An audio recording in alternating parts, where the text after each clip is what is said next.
오늘 우리의 이야기를 시작하기에 앞서 잠시 여러분의 마음을 축복하고 싶습니다. 이 이야기가 여러분의 삶에 닿아 주님의 은혜를 더 깊이 깨닫는 시간이 되기를 소망합니다. 만약 이 말씀이 여러분에게 울림을 준다면 좋아요와 구독을 통해 이 은혜의 메시지를 더 많은 이들과 함께 나누어 주십시오. 빛을 나누는 여러분의 손길 위에 하나님의 크신 평안이 함께하길 기도합니다. 여러분, 우리는 모두 기본적으로 올바른 길을 가고 싶어하는 마음을 가지고 있지 않습니까? 하나님의 뜻에 순종하며 살고 싶다는 선한 소망 말입니다.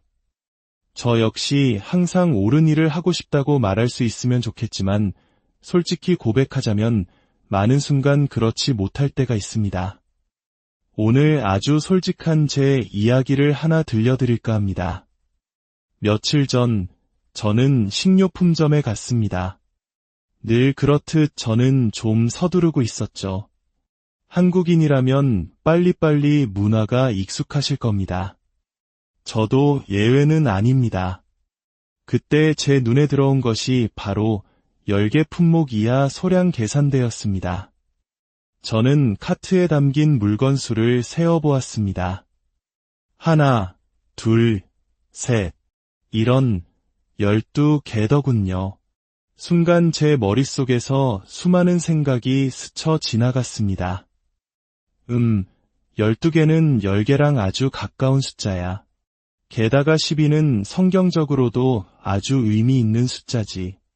예수님에게는 12명의 제자가 있었잖아. 그러니 소량 계산돼도 12개까지는 괜찮아야 하는 거 아닐까? 네, 여러분이 짐작하시는 그대로입니다.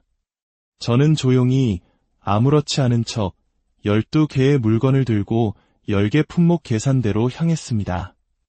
바로 그때였습니다. 제 등 뒤에서 작지만 아주 상냥한 목소리가 들려왔습니다. 목사님, 그 순간 심장이 쿵 하고 내려앉는 것 같았습니다. 혹시 요즘은 12가 새로운 10이 되었나요? 저는 천천히 뒤를 돌아보았습니다. 그곳에는 저희 교회 로고가 그려진 티셔츠를 입은 아주 인자한 미소를 띤 한 성도님이 서 계셨습니다. 저는 그 자리에 얼어붙었습니다. 머릿속이 하얘졌죠. 어떡하지? 물건 2개를 그냥 이분에게 던져드려야 하나? 아니면 갑자기 영국식 발음으로 외계어를 하며 도망쳐야 하나? 대체 어떻게 해야 하지? 저는 그저 멍하니 그분을 쳐다볼 뿐 아무 말도 하지 못했습니다.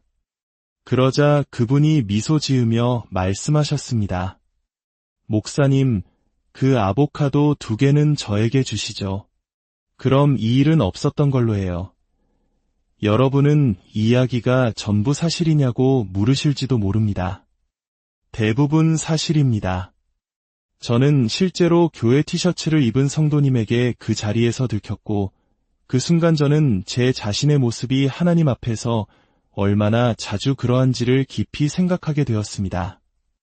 하나님께서 저에게 무언가를 하길 원하신다는 것을 알면서도 저는 그중 일부만 혹은 대부분만 행하고 전부는 행하지 않을 때가 많습니다. 아마 여러분도 비슷할지 모릅니다. 스스로에게 이렇게 말하는 순간들이 있을 겁니다. 이만하면 꽤 잘하고 있어. 딱 이 한 가지 문제만 빼면 말이야. 나도 사람인데 어쩔 수 없지. 그래도 난 꽤 괜찮은 크리스천이야. 이 한 가지 하면 안 되는 걸 알지만 아무도 모를 텐데 뭐. 그렇게 큰일도 아니잖아. 하나님도 분명 이해해 주실 거야. 우리는 지금 무늬만 크리스천이라는 주제로 이야기를 나누고 있습니다. 무늬만 크리스천이란 진정으로 예수를 따르지 않으면서 크리스천이라는 이름표만 붙이고 다니는 미지근한 신앙을 가진 사람을 의미합니다.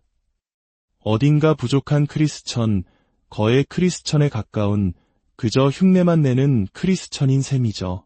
그리고 이런 무늬만 크리스천의 가장 흔한 특징 중 하나는 바로 제가 선택적 순종이라고 부르는 것입니다. 저 또한 그런 시절이 있었기에 잘 압니다. 선택적 순종. 이게 무엇인지 여러분도 아실 겁니다. 우리는 하나님의 말씀이 너무 어렵지 않은 한 그 말씀에 따르려고 합니다. 하나님이 너무 많은 것을 요구하시지 않는다면, 혹은 우리에게 더 나은 계획이 있다고 생각된다면, 또는 너무 바빠서 소량 계산대를 이용하고 싶을 때처럼 말이죠. 이것이 바로 선택적 순종입니다. 저는 선택적 순종을 이렇게 정의하고 싶습니다. 하나님이 명령하신 것 중 일부만 행하는 것으로도 충분하다는 위험한 착각.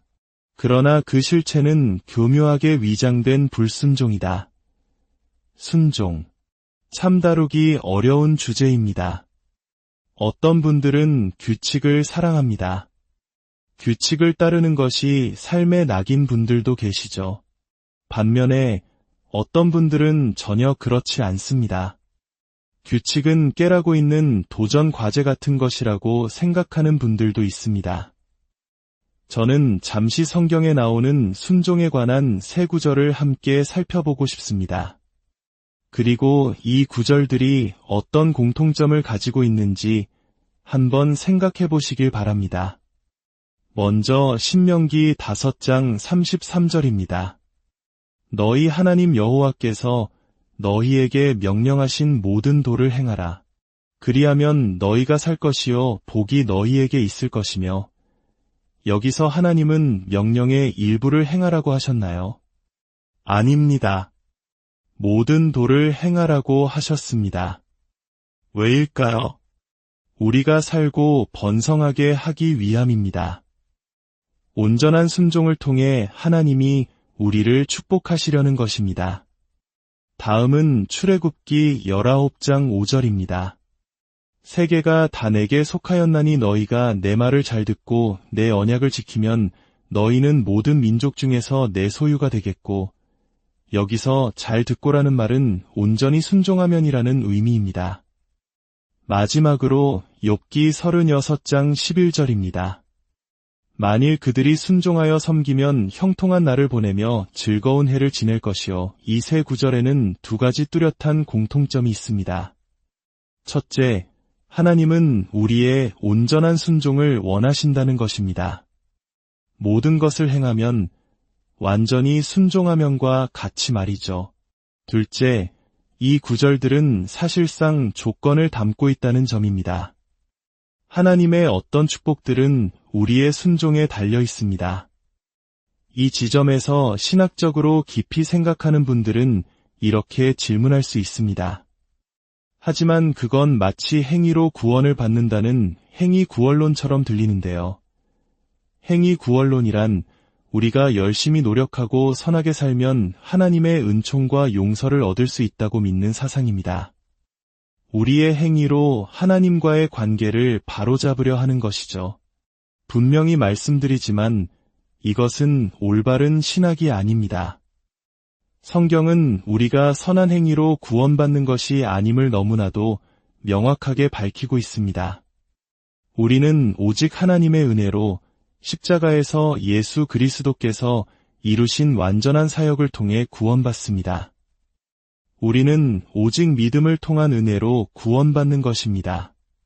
하지만 동시에 우리는 우리의 순종 때문에 많은 경우 축복을 받기도 하고, 우리가 불순종할 때 하나님께서 축복을 거두실 수도 있습니다.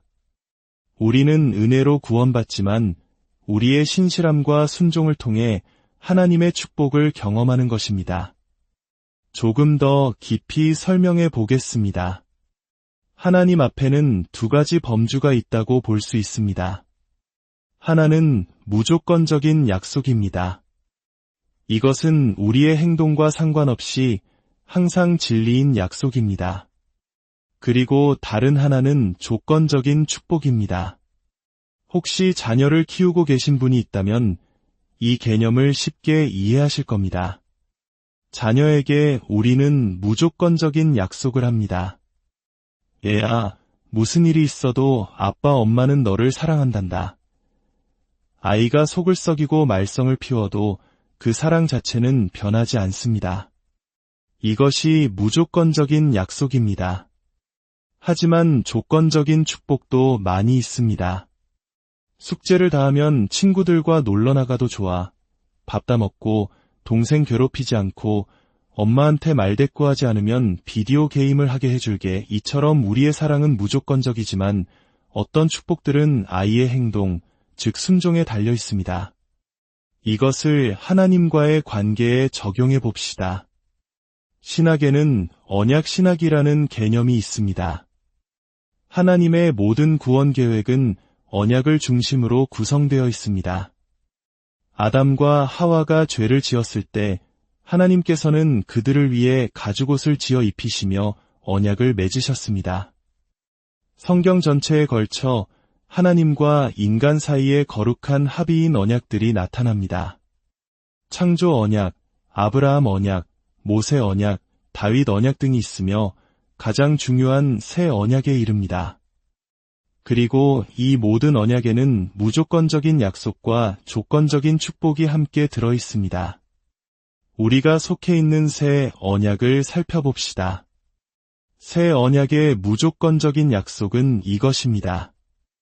예수 그리스도께서 우리 죄를 위해 죽으시고 부활하셨으며 그를 믿는 모든 자에게 죄 사함과 영생을 주신다는 사실입니다. 누구든지 주의 이름을 부르는 자는 구원을 얻으리라는 이 놀라운 소식은 모두에게 열려있는 약속입니다. 그리고 조건적인 축복이 있습니다. 구원은 하나님의 은혜로 거저 주어지는 선물이지만 특정 축복들은 하나님께 대한 순종에서 흘러나온다는 것입니다. 다시 한번 분명히 말씀드립니다. 여러분은 오직 믿음을 통한 은혜로 구원받습니다. 오직 하나님의 은혜입니다. 하지만 하나님께서는 여러분이 순종할 때 특별한 축복으로 여러분의 삶을 채우십니다. 이것이 바로 하나님께서 우리의 부분적인 순종이 아닌 온전한 헌신을 원하시는 이유입니다. 하나님은 우리의 전부를 원하십니다. 저는 오늘날 현대교회에서 보이는 가장 위험한 모습 중 하나가 바로 이 부분적인 순종, 즉 선택적 순종의 만연이라고 생각합니다. 하나님, 제가 좋아하는 부분, 기분 좋은 부분은 따를게요. 하지만 나머지는 하나님도 제 사정을 이해해 주셔야죠. 하나님은 거룩하고 위로우신 분이며 여러분을 무조건적으로 사랑하십니다. 하지만 그분은 여러분을 축복하고 싶어 하십니다. 만약 여러분이 원하는 축복을 경험하지 못하고 있다면 그 이유 중 하나는 여러분이 하나님의 말씀 일부에 순종하지 않고 있기 때문일지도 모릅니다. 이제 성령께서 우리 각자에게 말씀하시도록 마음을 열고 성경 속 한 인물을 통해 우리의 모습을 비추어 보겠습니다. 구약 성경에 나오는 사울 왕의 이야기입니다. 그는 우리 중 많은 사람들의 모습을 대변하는 인물입니다. 사울은 처음에는 아주 좋은 의도로 시작했지만 시간이 지나면서 하나님께 부분적으로만 순종하게 되었습니다. 그는 원래 겸손한 사람이었고 이스라엘의 왕으로 기름 부음 받았습니다. 처음에는 하나님, 당신께 순종하고 싶습니다. 당신을 기쁘시게 하고 싶습니다. 라는 진실한 마음을 가졌습니다. 하지만 시간이 흐르면서 작은 결정 하나하나가 쌓여 하나님에게서 서서히 멀어졌고 하나님의 뜻보다 자신의 욕망을 우선시하기 시작했습니다. 그는 하나의 죄를 합리화했고 그 다음 죄도 합리화했습니다. 결국 하나님과의 관계는 무너졌고 그의 마지막은 끔찍했습니다. 처음에는 하나님을 위해 살고자 했던 사람이 어떻게 마귀의 목소리를 듣고 자신의 삶을 완전히 파괴하는 지경에 이르게 되었을까요? 그 답은 한 번에 한 걸음씩 그렇게 되었다는 것입니다. 죄를 합리화하는 한순간, 내 방식대로 하겠다고 고집하는 또 다른 순간, 하나님, 이게 당신의 뜻인 줄 알지만 지금은 너무 불편해요. 제 필요와 제 욕구를 먼저 챙겨야겠어요. 라고 말하는 순간들이 모여 그를 파멸로 이끈 것입니다. 사무엘상 15장에서 우리는 그 강력한 예시를 볼 수 있습니다.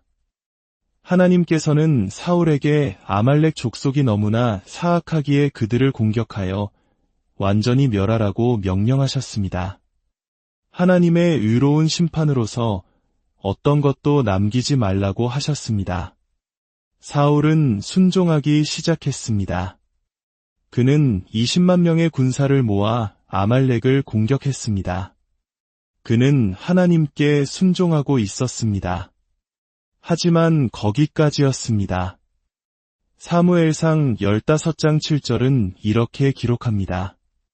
사울이 아말렉 사람을 치고 아말렉 사람의 왕 아각을 사로잡고 칼날로 그의 모든 백성을 진멸하였으되 여기까지는 순종하는 것처럼 보입니다. 그러나 이어지는 구절은 이렇게 말합니다. 사울과 백성이 아각과 그의 양과 소의 가장 좋은 것 또는 기름진 것과 어린 양과 모든 좋은 것을 남기고 진멸하기를 즐겨 아니하고 그는 하나님이 시키신 일의 대부분을 했습니다. 하지만 전부는 아니었습니다. 그는 가장 좋은 양과 소, 살찐 송아지들을 보았습니다. 그리고 아마도 그의 마음속에서 이런 속삭임이 들렸을 것입니다. 우리에게도 익숙한 그 속삭임 말입니다. 사울, 너는 이미 하나님을 위해 많은 일을 했잖아. 이만하면 충분해. 하나님이 멸하라고 한 거의 모든 것을 멸했어. 하지만 저 동물들은 너무 아깝지 않니? 저건 아주 값비싼 재산이야. 너는 선한 청지기가 되어야지. 이렇게 좋은 것을 낭비하면 안 돼. 이걸 남겨뒀다가 하나님께 제물로 바치는 건 어떨까? 아주 영적으로 들리잖아. 하나님도 분명히 기뻐하실 거야. 불순종은 항상 속삭임으로 시작됩니다. 목사님, 당신은 중요한 사람이니 12개 물건을 가지고 소량 계산대에 가도 괜찮아. 그냥 한번 쳐다봐. 아무도 모를 거야. 가져가도 돼. 넌 그럴 자격이 있어. 다들 그렇게 해. 이번 한 번뿐이잖아. 문제는 불순종이 단 한 번의 사건으로 끝나는 경우는 거의 없다는 것입니다. 순간에 허용한 것이 미래의 당신을 소유하게 됩니다. 별일 아니라고 생각하고 삶에 들여놓은 작은 불순종이 어느 날 2개, 3개, 4개가 되어 당신을 결코 가고 싶지 않았던 곳으로 데려갑니다. 단 한 번의 눈길이라고 생각했지만 너무 많아졌습니다. 단 한 잔의 술이라고 생각했지만 가정을 파괴했습니다. 단 한 번의 도박이라고 생각했지만 모든 것을 잃었습니다. 순간에 허용한 작은 것들이 결국 당신의 삶을 지배하게 됩니다. 오늘 우리가 함께 기도하며 성령께서 우리를 깨우쳐 주시길 구했습니다.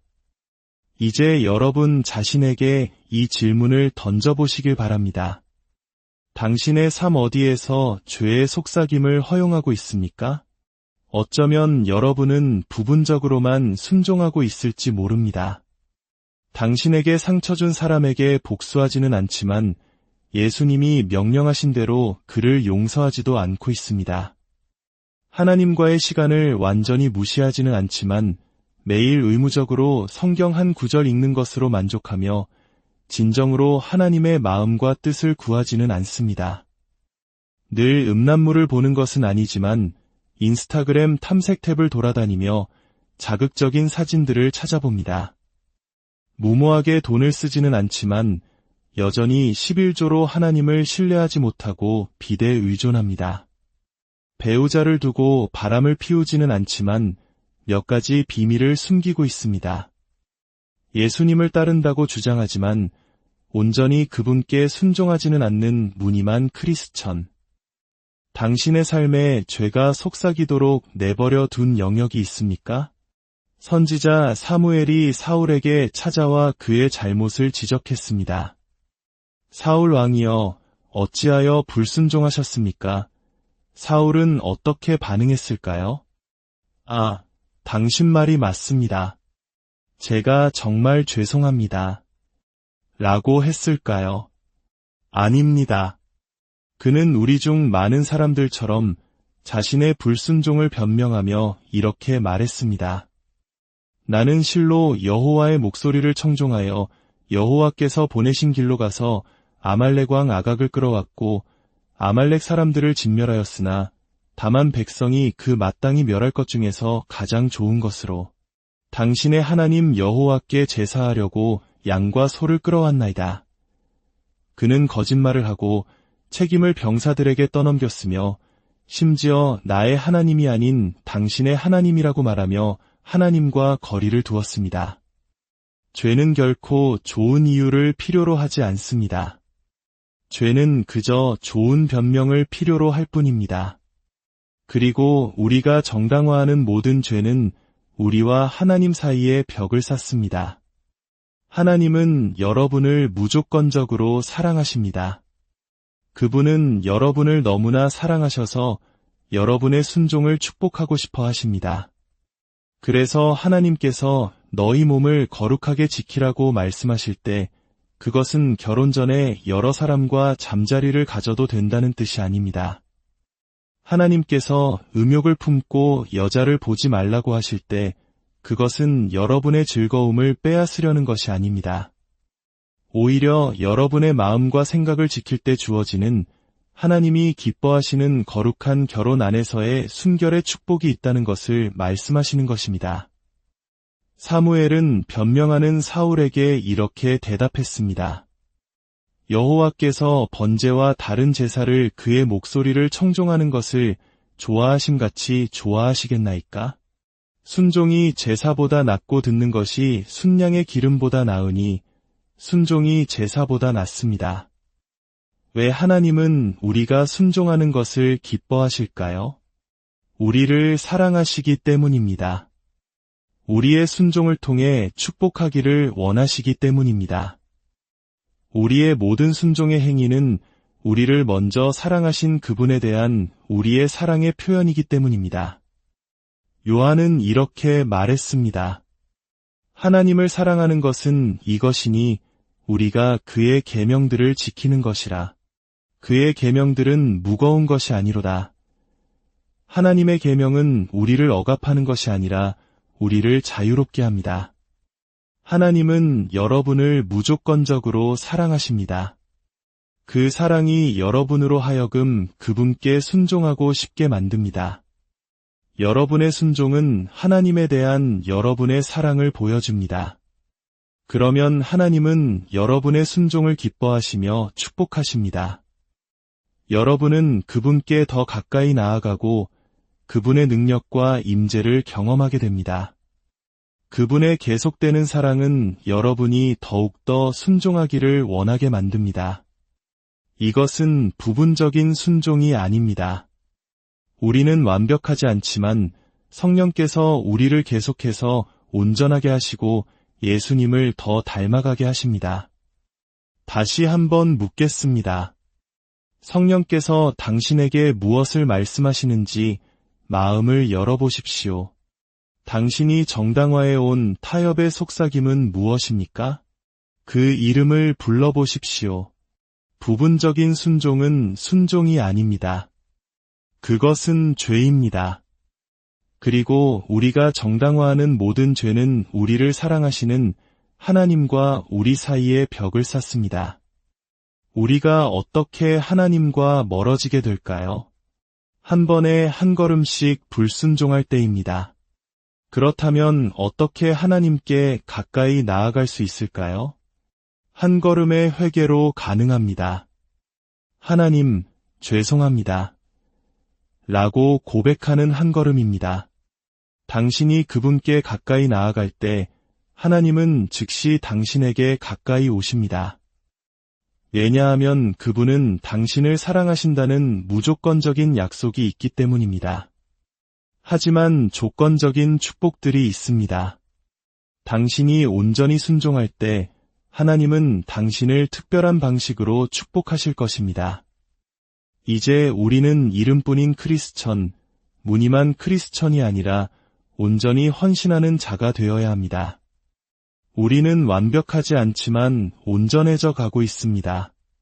우리가 넘어질 때 우리는 죄에서 돌이켜 다시 그분께로 나아갑니다.